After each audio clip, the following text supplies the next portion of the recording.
Bonjour à tous et bienvenue sur le plateau du Work 3.0. Aujourd'hui, on va parler de l'harmonie entre la technologie et l'humain avec Caroline Loisel. Bienvenue. Bonjour Alexis. Tu es conférencière, tu es auteur du livre Guide du futur des RH et du management. Tu es en fait une experte des ressources humaines et aussi du futur of work. Est-ce que tu peux nous présenter ton parcours ? Alors, j'ai démarré dans le marketing digital. Et donc là, forcément, tout le monde se dit, mais comment aller passer du marketing digital au futur du travail ? Finalement, c'était pas prévu déjà. Quand j'ai démarré mon entreprise, c'était en 2013. Donc, j'avais pas du tout prévu tout ce qui allait se passer, notamment pas le Covid, etc. Et en fait, le marketing digital m'a tout de suite confrontée à des aspects très humains de cette profession, de tout ce métier qui était digitalisé. Et dans mes formations, j'avais souvent des remarques et des réactions liées à oui, mais le digital, vous nous embrouillez, puis de toute façon, ça change tous les 4 matins. Donc en fait, des freins. Alors on pourrait dire aussi des croyances limitantes par rapport à la technologie. Ce qui déjà m'a fait switcher vers un côté plus, on dirait aujourd'hui, soft skills. Et comment tu dépasses tes peurs, parce que au bout du bout, il y a toujours des peurs, y compris dans la tech. Et puis au fur et à mesure, j'ai été amenée à travailler sur des parcours de formation qui englobent à la fois un changement business, mais aussi un changement culturel, des nouvelles façons de travailler. Et c'est notamment avec le groupe TF1 qu'on a accompagné avec le Hub Institute entre 2015 et 2018-2019, donc vraiment pendant une grande période. Et puis le Covid est arrivé, et là effectivement, on a encore accéléré un aspect qui est la transformation des métiers des RH. Moi, j'ai vécu de l'intérieur la transformation des métiers du marketing quand j'étais en CDI pendant 15 ans, qui se digitalisait. Et quelque part, 10 ans après, l'expérience consommateur est devenue l'expérience collaborateur. Donc, je suis arrivée comme ça, finalement, à réfléchir sur ces sujets. C'est super parce que donc là, aujourd'hui, on voit un tournant quand même technologique qu'on est en train de vivre où on est de plus en plus digital. Toi, en fait, quelles sont les tendances technologiques aujourd'hui que tu vois les plus influentes dans le marché du travail ? Alors pour moi, il y en a 2. La principale qui a démarré et qui s'est énormément accélérée évidemment avec la pandémie, c'est tout le déploiement des outils collaboratifs. Donc évidemment avec les visios, avec du Klaxoon, etc., qui nous permettent évidemment de travailler à distance. Donc pour 30% des salariés aujourd'hui en France qui potentiellement ont des missions télétravaillables, ces outils collaboratifs sont arrivés comme une déferlante. Ça change quand même déjà quelques aspects, notamment au niveau du lien entre les collaborateurs, mais aussi le lien avec l'organisation et le sentiment d'appartenance. Et puis aujourd'hui, ça n'aurait échappé à personne, il y a un petit truc qui est sorti qui s'appelle l'IA générative depuis novembre l'année dernière, où là, on est encore dans une autre dimension. Parce que là, on n'est plus dans des outils collaboratifs. On est dans des outils qui potentiellement peuvent remplacer, suppléer, accompagner, influer nos capacités cognitives. Et là, on rentre dans un autre sujet qui est la capacité de ces outils à nous rendre, alors certes, certainement plus productifs, mais est-ce que la quête à la productivité maximale est effectivement un objectif sain en soi ? Je pose la question. Et le fait que, à travers ces outils, le fait de plus partager avec eux, en quoi ça peut changer notre estime de nous-mêmes, par exemple. Ouais, super intéressant. Tu vois, parce que dans l'estime de soi, t'as 3 choses. C'est William Schutz qui le dit. T'as notre ressenti d'importance. Est-ce qu'on se sent important? Et est-ce qu'on pense que les autres nous sentent importants? À chaque fois, c'est en 2 dimensions. Mais tu as aussi la compétence. Et puis, tu as aussi l'appréciation. Donc, ces outils, c'est juste un point de regard, tu vois, que je veux émettre. Ouais. Pour se dire, peut-être qu'il y a des choses quand même sur lesquelles il faut qu'on soit vigilant. Et justement, en fait, dans cette technologie-là, comment on peut faire pour préserver en fait l'aspect humain ? Je sais que tu es entrepreneur, que tu travailles avec énormément d'entreprises. Quelles sont les étapes qu'on doit prendre en compte et comment on fait pour que justement ce capital humain il soit pris en compte malgré les avancées technologiques aujourd'hui qu'on a ? Alors la première chose, moi je dirais la confiance, notamment pour les outils collaboratifs à distance. Il faudrait pas que le lien de confiance se détériore et qu'il soit remplacé et donne la place à la technologie pour être dans la surveillance. Puisque comme tu travailles à distance, on peut se dire, on n'a pas la vue sur ce que tu fais. Je donne un petit exemple. Si vous avez l'occasion de lire Western de Maria Pourchet, qui parle d'une personne dont le rôle, dont le job est d'appeler les personnes quand elle voit, parce qu'elle le sait, elle a des alertes, il y a de la reconnaissance faciale, on voit si tu n'es plus en face de ton poste, et en fait, elle t'appelle, tu vois, elle t'appelle pour te voir si tout va bien, te remonter le moral. Mais tu vois, on prend le sujet à l'inverse. C'est-à-dire qu'en fait, là encore, on vient compenser quelque chose qu'on a nous-mêmes créé. Parce que ça veut dire que peut-être le sujet, il est dans trop de travail à distance et qu'il faut l'aménager et l'harmoniser. C'est là où j'aime bien le mot harmonie. Oui. En fonction de ta situation, en fonction de comment t'aimes bien être tout seul ou pas. Ouais. Est-ce que t'as de la compagnie chez toi ou pas? Ou autour de toi, tu vois? Et puis, en fonction des personnes, t'as plus ou moins besoin d'être en présence de liens sociaux, en fait. Donc, en fait, si je comprends bien, c'est que demain, le rôle des ressources humaines, ce sera aussi d'accompagner ce capital humain, d'avoir un peu plus de valeur d'empathie, pragmatisme ou quoi que ce soit. Et comment tu peux faire en sorte que justement ces valeurs-là soient de plus en plus présentes dans les entreprises? Pour moi, c'est peut-être quelque chose de contradictoire, mais comment finalement tu portes vigilance à ritualiser l'informel? C'est complètement bizarre ce que je viens de dire. Oui. L'informel, avant, on n'avait pas besoin de le ritualiser.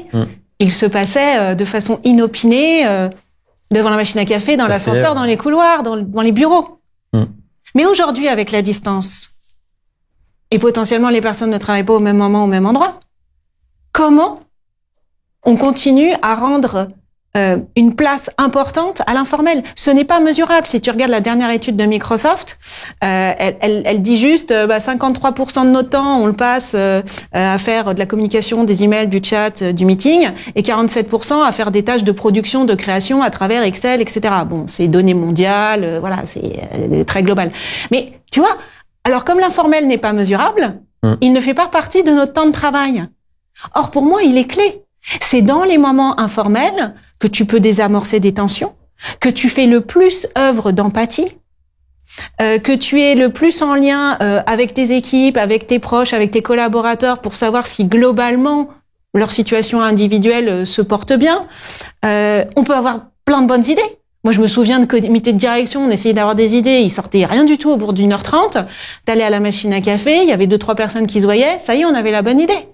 Et on allait l'exécuter. Donc, tu vois, en plus de l'inconfiance, c'est comment tu maintiens l'informel. Et oui, quelque part, tu t'imposes de ritualiser l'informel.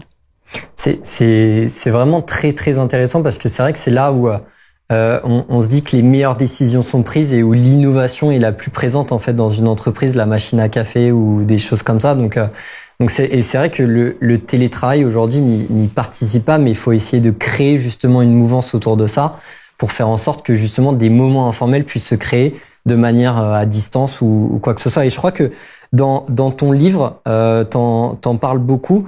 Aujourd'hui, quels sont les principes stratégiques que tu recommanderais à une entreprise? Tu vois, tout ce que je viens de dérouler, j'ai l'impression que c'est la stratégie du bon sens.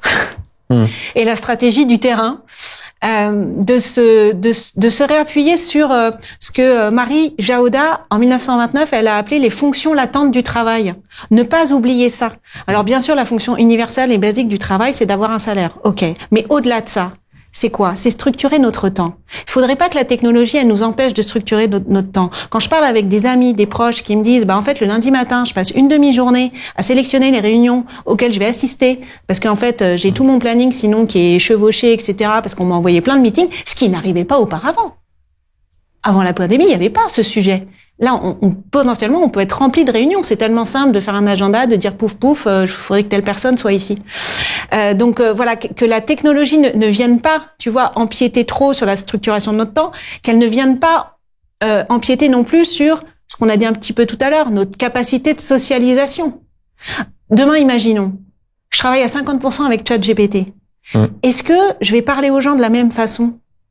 Parce que de la façon dont on doit s'adresser à ChatGPT, on commence à voir, il y a des modes d'emploi, etc. Est-ce que ça va pas déformer la façon dont je te parle là, tout de suite, maintenant? Il y a des gens tu commences à le voir dans le fil de discussion, des gens qui s'interrogent là-dessus.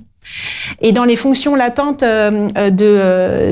identifiées par Marie Jahoda, tu as aussi son sentiment de compétence, en fait. Parce que, en fait, tu es confronté à l'autre, à son altérité, Sauf que plus tu es à distance, moins tu te rends compte de son altérité profonde. Donc tu vois, l'informel, c'est aussi à distance, comme tu le disais. C'est juste préférer passer un coup de fil de temps en temps, plutôt que envoyer un message WhatsApp, tu vois. Moi, parfois, avec mes clients, je préfère envoyer un vocal sur WhatsApp que faire un email. Parce que dans le vocal, je vais passer une chaleur humaine, je vais passer une intention, je vais passer une humeur. Et c'est pas 3 émoticônes smiley dans un email qui font passer autant de choses. C'est vrai, c'est tout à fait vrai. Je vais plus utiliser le vocal maintenant. Non, parce qu'en plus, tu vois, dans le vocal, malgré tout à distance, tu nourris le lien de confiance aussi, tu vois, à travers la voix que tu portes et la façon dont tu dis les choses. Bon, même si on peut mettre ça en perspective, mais c'est aussi un gain de productivité parce que écrire un message, en fait, ça peut être très long. Le temps de se relire, etc. Alors que à la voix, c'est très rapide, en fait. Et c'est là où, tu vois, la technologie, il faut être vigilant parce que si ChatGPT demain écrit plus vite ton email, tu vas avoir encore tendance à écrire un email. Oui. À moins de nous exposer, tu comprends? Parce qu'évidemment, il est toujours plus confortable de se mettre derrière, tu vois, un petit email que d'aller s'exposer et de prendre son téléphone. Tu vois, c'est tout le côté de repli un peu sur soi, sur lequel il faut rester vigilant et sur lesquels les RH, les équipes dirigeantes doivent quand même attacher une importance aussi importante, je pense, que le haut de l'iceberg, qui est en gros là ce qu'on est en train de faire. Hein, une fois qu'on a compris comment marchait ChatGPT, c'est on regarde la redistribution des tâches, quoi. C'est quoi les nouveaux métiers, c'est quoi les nouvelles compétences. Ok, faut le faire, très bien. Ça c'est factuel. Mais derrière ça, la complexité des liens et de la relation à nous-mêmes dont on a parlé tout à l'heure. Je pense que ça va devenir un sujet. Les évaluations. Tu vas les faire comment, les évaluations demain? Si 50% du job, tu sais qu'il est fait par ChatGPT, on fait comment? C'est clair. Alors, ça va être ta capacité à l'utiliser. OK? On va l'estimer à quoi? Et puis, tu parlais du sentiment d'appartenance. Elle est hyper importante aussi. Pour ce sentiment d'appartenance et dans la fidélisation des talents de demain aussi. Exactement. Moi, j'aimerais aussi revenir sur ton entrepreneuriat, puisque ça fait plus de 10 ans que tu es entrepreneur. Comment tu as vu évoluer l'entrepreneuriat en France sur ces dernières années? Alors, par rapport à la tech et par rapport au RH, en tous les cas, il y a 10 ans, on n'en parlait pas trop, quoi. La RH et la tech, c'était un peu deux milieux différents, quoi. Et dans l'entrepreneuriat au sein de ces univers, évidemment, c'est devenu de plus en plus une fonction principale. Et comment tu crées les ponts, en fait, hein? Parce que les RH n'ont pas été habitués, tu vois, à devoir parler de data, à devoir être confrontés de plus en plus à des sujets technologiques. Alors, il y avait bien sûr les SIRH, il y avait quand même déjà 2-3 choses, mais bon, en général, ça a évolué, tu vois, à la marge chaque année. Là, quand tu parles des outils collaboratifs et quand tu parles de l'usage d'IA générative, quand tu parles de IA pour screener tes CV, voire une IA qui te permet de mener des entretiens vidéo, les RH, tu vois, donc aujourd'hui, c'est intéressant parce que moi, je viens du numérique, le passage, ça a été le marketing digital et aujourd'hui, je me retrouve finalement, tu vois, à rapprocher la tech, mais non plus avec le marketing, mais avec les RH. Ok. Donc, il y a quand même un défi pour les organisations et pour les profils RH. Le défi est immense, même, c'est clair. Pour conclure, pour nos auditeurs qui cherchent justement à avoir cette harmonie entre le digital et l'humain, toi, quel conseil tu donnerais à une entreprise ou à un salarié pour avoir cette bonne harmonie, justement? Alors effectivement, il y a bien 2 niveaux. Au niveau de l'organisation, je citerai des exemples qu'on avait déjà mis dans le livre, t'as par exemple la pratique du co-développement. En fait, c'est des groupes de pairs qui s'entraident. Je pense qu'il faut tout axer sur la coopération. C'est malgré la distance, malgré la tech, tout ce que tu trouves qui va générer de la coopération. Le codev en fait partie. T'as aussi le feedback. Je suis pas la mieux placée pour en parler. Je laisserai Stéphane Mouriou et je vous laisserai le soin de lire son fabuleux livre ou de voir une de ses fabuleuses conférences sur le feedback, qui est un art, l'art de la conversation et l'art du fait de faire grandir quelqu'un à travers le feedback que tu vas lui donner et l'art aussi de se faire grandir en sachant recevoir un feedback parce que ça va dans les deux sens. Voilà, ça serait les 2 éléments. Il y en a d'autres évidemment, mais codev et feedback déjà, si dans une organisation ces cultures elles sont là, ça peut quand même pas mal changer les choses. Et puis à titre individuel, alors je vais te dire là, je suis assez carré. C'est planifier ses temps hors connexion. Je pense qu'on en est là aujourd'hui. Si tu te les imposes pas, c'est tellement addictif. Il y a tellement de réseaux. Ouais, parce que ça fait le lien avec l'harmonie entre la vie privée et la vie professionnelle aussi. Exactement. C'est pouvoir déconnecter et allouer du temps en fait à sa vie personnelle aussi. Exactement. Et donc là, on est plus dans, tu vois, s'empêcher d'eux. Oui. Pour pouvoir retrouver. Et je fais pas ma vieille dinosaure. Nous sommes des animaux sociaux. Hein. On aura, pas moi qui l'ai dit, c'est Aristote. Et notre vitalité, elle passe par là. Elle passe par les énergies. Elle passe par le fait que on est biologiquement plein d'hormones et que ces hormones, elles sont liées à la confiance notamment, qui va nourrir l'ocytocine. Elles sont liées à des circuits de récompense, des célébrations de ce qu'on a fait, de nos succès, qui va nourrir la dopamine de mémoire, si je me trompe pas. Donc voilà, donc il y a vraiment, tu vois, ces liens en vrai, in real life, comme on disait avant, qui sont structurants, quoi. Ok, merci beaucoup en tout cas, Caroline. Merci Alexis. Et quant à nous, on se retrouve sur notre chaîne YouTube ou notre page LinkedIn pour retrouver l'ensemble des interviews War 3.0.